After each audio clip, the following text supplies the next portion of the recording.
siya padulong ni siya sa pagdungawan, padulong Campotres,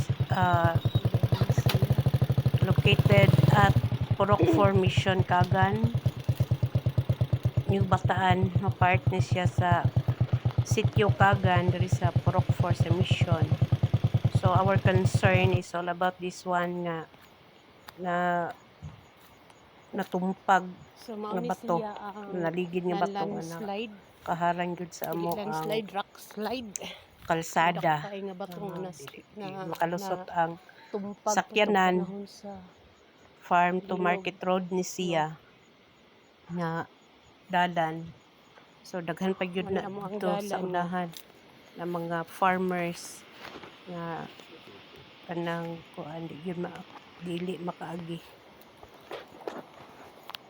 Ayan po, isa sa mga farmer nga niagi no lisod siya og kuan, lisod gyud na siya nga dalan.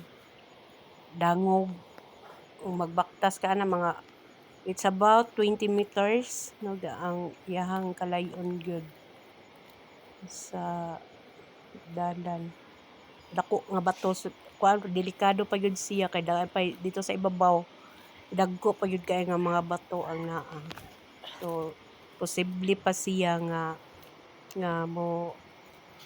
maligid pa sa due to mga linog pa no di pod mi mangandoy nga maglinog pero naagi posibilidad no di lang linog, baha or bagyo or heavy rains pa gyud.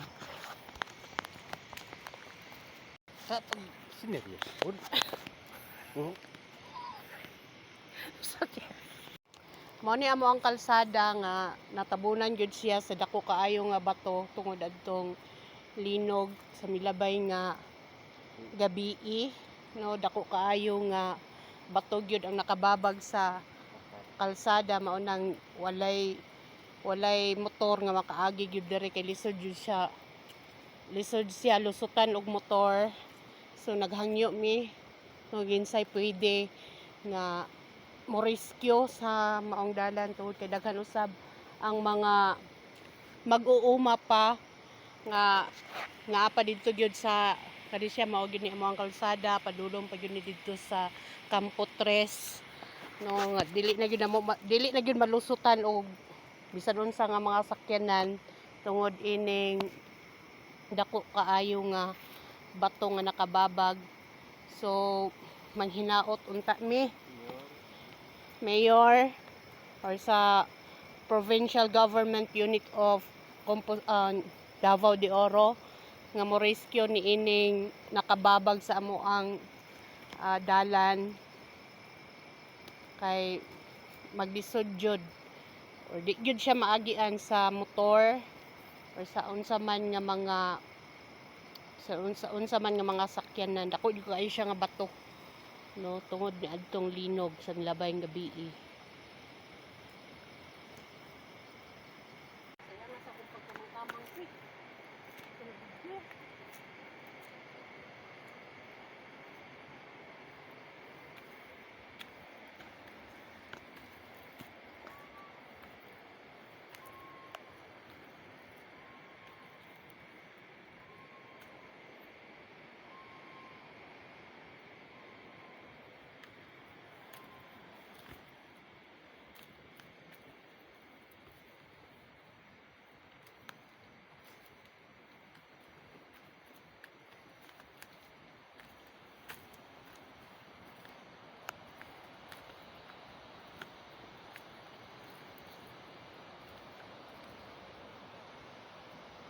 Mga 20 meters ya, no, 20 meters ang galayon sa nakababag.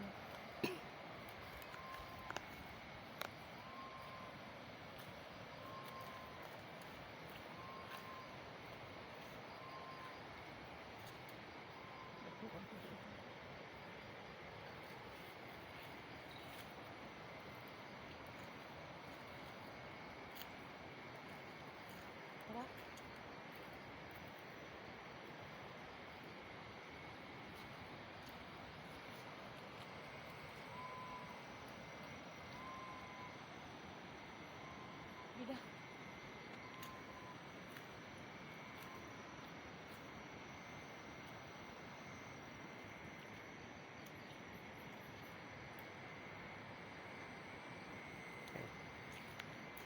Na.